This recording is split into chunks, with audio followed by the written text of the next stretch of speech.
창세기 21장 22절부터 마지막 절입니다. 창세기 21장 22절부터 마지막 34절 말씀입니다.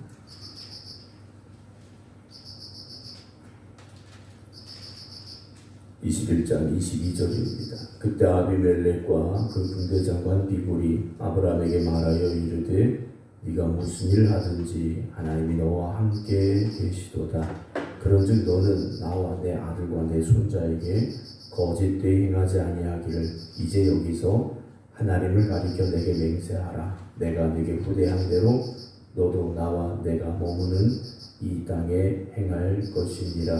아브라함이 이르되 내가 맹세하리라 하고 아비멜렉의 종들이 아브라함의 우물을 빼앗은 일에 관하여 아브라함이 아비멜렉을 책망하며 아비멜렉이 이르되 누가 그리하였는지 내가 알지 못하노라.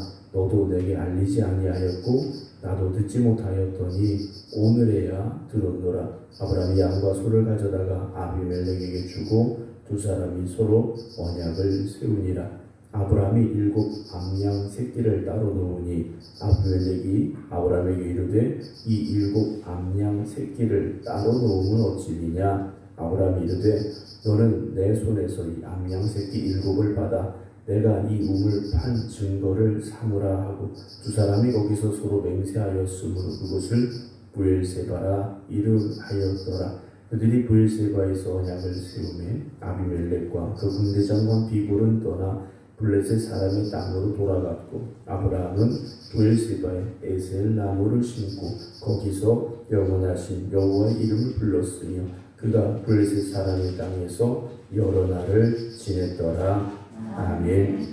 할렐루야. 우리 인생은 어찌 보면 과정 중이지 않습니까? 비록 이제 나이가 점점 들어가고 내가 인생을 이만큼 살았다라는 생각을 누구나 가질 수 있겠습니다만 여전히 우리는 아직도 인생의 길을 가고 있는 사람들이라는 거죠. 그 인생의 길을 가는 그 과정 중에 또 여정이라고도 할 수 있을 텐데요. 그런 우리의 삶의 날들 속에서 우리가 어떠한 마음을 가지고 살아야 할 것인가 한번 생각을 먼저 해보게 됩니다. 어떤 분들은 초조할 수 있죠. 인생을 살아가면서 초조할 수 있습니다. 또 어떤 사람들은 걱정하며 살 수도 있고요. 또 어떤 사람은 담대함을 가지고 살아갈 수도 있을 겁니다. 물론 이런 것들이 어느 한 가지만 있는 것이 아니라 사실 우리의 마음속에 이런 마음의 감정들이 여러 가지가 반복되면서 또는 같이 또 나타날 수도 있긴 합니다만 우리가 예를 들어서 생각에서 서울까지 간다. 이 길을 우리가 인생이라는 시간으로 본다면 생각에서 출발해서 강북도 지날 수 있고 일주도 지날 수 있고 이렇게 과정들이 있지 않습니까? 중요한 것은 서울에 점점 더 가까워지고 있다는 거죠. 우리의 인생도 그렇게 생각하면 참 좋겠습니다. 오늘만 바라보면 초조할 수도 있고 걱정될 수도 있죠.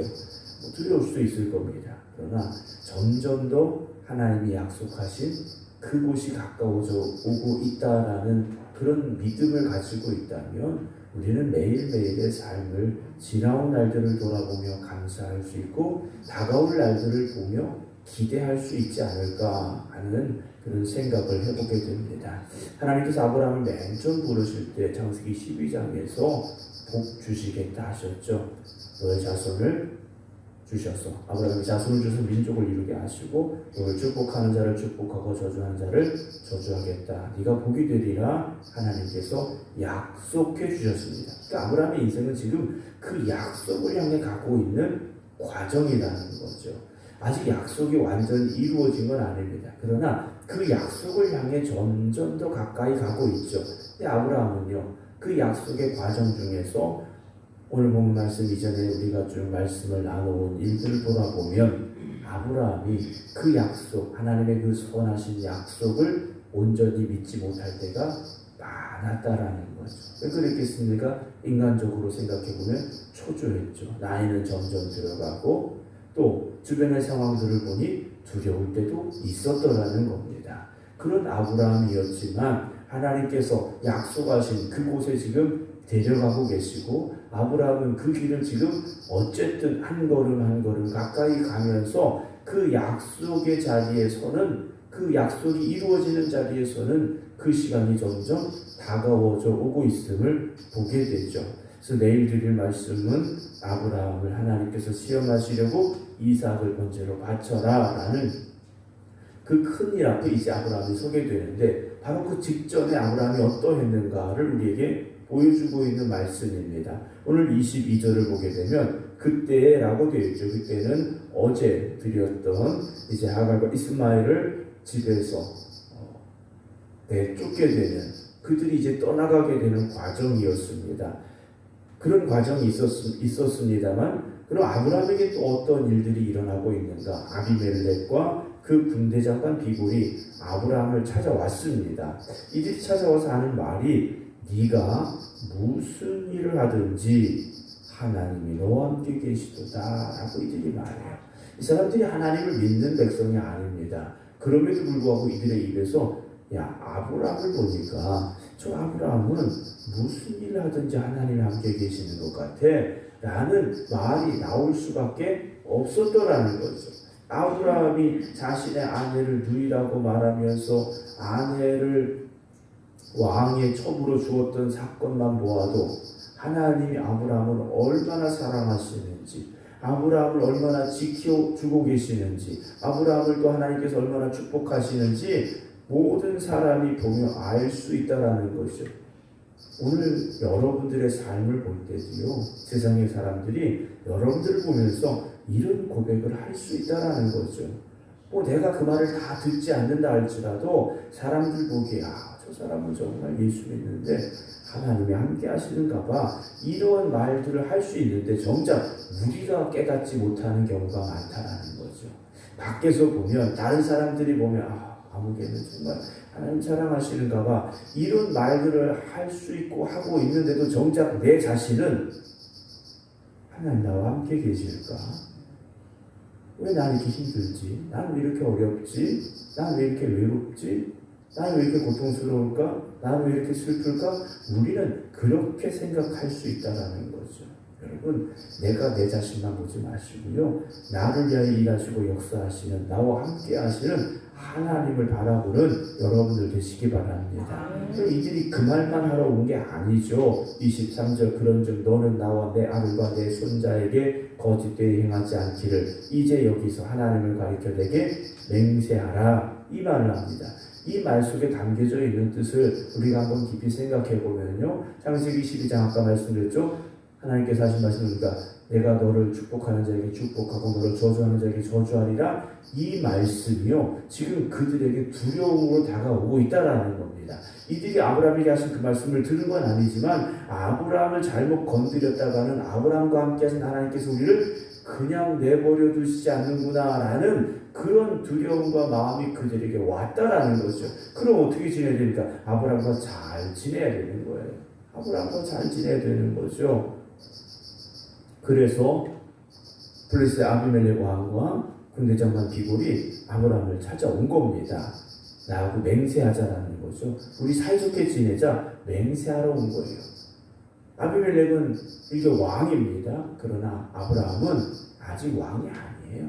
그리고 아브라함은 왕이 되지 못합니다. 그냥 족장일 뿐이에요. 자기 집안을 이끌고 가는 그런 가족의 어른인 상황에 머무르고 있음에도 불구하고 나라와 나라가 서로 우리 사이좋게 지내자, 서로 쳐들어가지 말고 잘 지내자, 이 언약을 맺으러 왔다라는 거죠. 24절에 아브라함이 이르되 그래 내가 맹세하자 한다 라고 말하죠. 그러면서 아브라함이 언약을 맺은 것이 아니라 25절에 아비멜렉의 종들이 아브라함의 우물을 빼앗은 일에 관하여 아브라함이 아비멜렉을 책망했어요. 족장이 왕에게 당신의 종들이 내 우물을 빼앗았는데 이거 어떡할 거냐? 지금 따진 겁니다. 25절 그렇게 아브라함이요 아비멜렉에게 책망을 합니다. 그랬더니 26절에 아비멜렉이 네가 뭔데 나한테 이러냐? 이렇게 말한 게 아니에요. 누가 그랬는지 나도 몰라. 나한테 그 얘기가 들어오지 않았어. 보고가 없었어. 나도 듣지 못했어. 지금 내가 들은 거야. 나하고 상관없는 일이었어. 라고 아비멜렉이 말합니다. 그러면서 27절에 아브라함이 양과 소를 가져다가 아비멜렉에게 주고 두 사람이 서로 언약을 세우죠. 그래, 너도 나를 해하지 않고 나도 너를 해하지 않겠다. 우리 사이좋게 지내자. 서로 침략하지 말자. 언약을 세웁니다. 그때 아브라함이 28절에 7마리의 암양 새끼를 따로 떼놓았어요. 그랬더니 29절에 아비멜렉이 아브라함에게 묻습니다. 이 7마리의 암양 새끼는 뭐냐? 왜 따로 떼어놨니? 물었습니다. 30절에 아브라함이 말하죠. 너는 내 손에서 이 암양 새끼 7을 받아라. 그리고 내가 이 우물을 판 증거를 삼아라. 그러니까 아브라함이 빼앗긴 우물은 원래 있던 우물이 아니라 아브라함이 팠던 우물이라는 거죠. 아브라함이 우물을 팠더라는 거예요. 그 당시 우물을 파는 건 쉬운 일이 아닙니다. 요즘이야 우물 파는 거, 샘 파는 거 기계를 가지고 며칠 파고 들어가면 물은 어느 곳에서든지 거의 다 나옵니다. 웬만한 곳은 기계로 깊이 파 들어가면 100m, 200m 파면 물이 나오게 돼 있죠. 지하수가 나옵니다. 그러나 그 당시 우물을 판다라는 건 쉬운 게 아니지 않습니까? 얼마나 어렵겠습니까? 4,000년 전에 우물을 판다?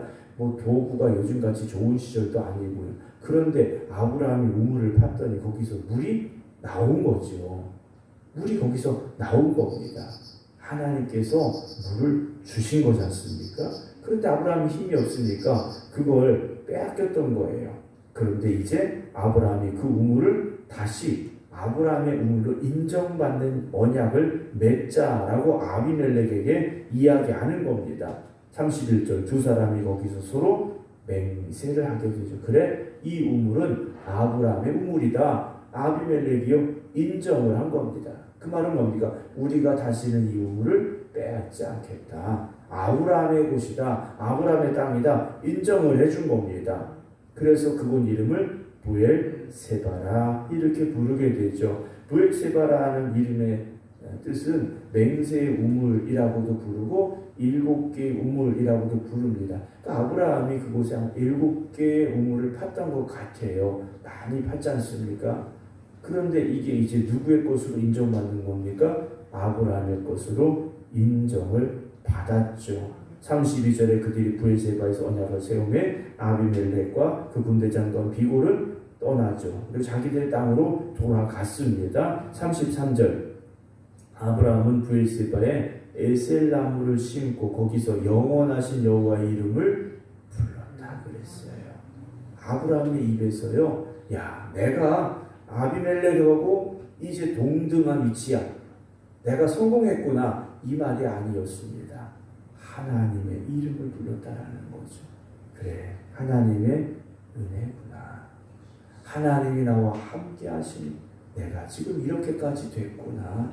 아브라함이요, 하나님의 이름을 불렀고 하나님을 더 의지할 수밖에 없었던 그 모습을 우리에게 보여주고 있습니다. 사랑하는 성도 여러분, 지금 우리가 삶을 살아오면서 내가 뭐 어느 정도 위치에 올랐다, 내가 뭐 이걸 해냈다, 여러분 모든 것이 하나님의 은혜일 뿐입니다. 하나님이 나에게 주셨고 허락하셨고 함께 하셨기 때문이라는 것을 잊지 마시기 바랍니다. 이런 아브라함이 되었기 때문에 22장에 드디어 이삭을 번제로 바치라는 하나님의 명령이 임하게 된다는 거죠.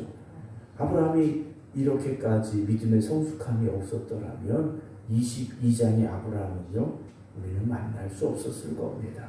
많은 역경과 시련이 있었지만 그러면서 더 성숙해지고 그러면서 더 굳건해지고 하나님만 찾는 아브라함이 되어졌다면 오늘 저나 여러분들도 우리의 인생의 과정, 여정을 살아가면서 때로는 넘어질 수도 있고 때로는 찢길 수도 있고 때로는 흔들릴 수도 있지만 이런 과정들을 겪어가면서 우리의 믿음이 더욱더 성숙해지고 굳건해지고 그래서 하나님만 의지할 수 있는 그런 믿음의 삶이 되어질 수 있기를 주님의 이름으로 축원합니다. 기도하겠습니다. 오늘도 살아계시며 우리의 삶 속에 친히 함께 하시고 우리를 이끌어 가시고 인도하시고 또 우리를 만들어 가고 계신 아버지 하나님, 우리가 아브라함의 모습을 보면서 깨닫게 하시고 우리도 더욱더 성숙해져 나아갈 수 있는 믿음의 사람들이 되게 하여 주시옵소서. 그래서 어제보다 오늘이 하나님 보시기에 더 기뻐하실 수 있는 믿음의 사람들이 되게 하여 주시옵시고, 어제는 흔들렸을지라도 오늘은 굳건한 반석 위에 서는 믿음의 사람들이 되게 하여 주시옵소서. 그래서 앞으로 어떤 시련이 우리에게 온다 할지라도, 어떤 시험이 또한 우리를 찾아온다 할지라도 믿음의 반석에 굳건히 서서 아브라함과 같은 믿음으로 맞설 수 있는 담대한 저희들 되게 하여 주시옵소서. 일주일의 삶을 또 새롭게 시작하는 월요일 새벽입니다. 이 한 주간도 주님만 바라보게 하시고 주님의 은혜로만 살아가는 저희들 되게 하여 주시옵소서. 이 새벽 깨어 기도드리는 성도들, 저들의 간절한 부르짖음에 하나님 응답하여 주시옵시고, 하나님과 동행하고자 믿음으로 애쓰며 노력할 때마다 걸음걸음 하나님 함께하여 주시옵소서. 이제는 우리 주 예수 그리스도의 은혜와 아버지 하나님의 극진하신 사랑하심과 성령님의 감동 감화 역사하심이 오늘도 하나님과 동행하는 믿음으로 살아가겠습니다. 기도드리는 모든 성도들 위해 이제부터 영원토록 함께 하시기를 간절히 축원하옵나이다. 아멘.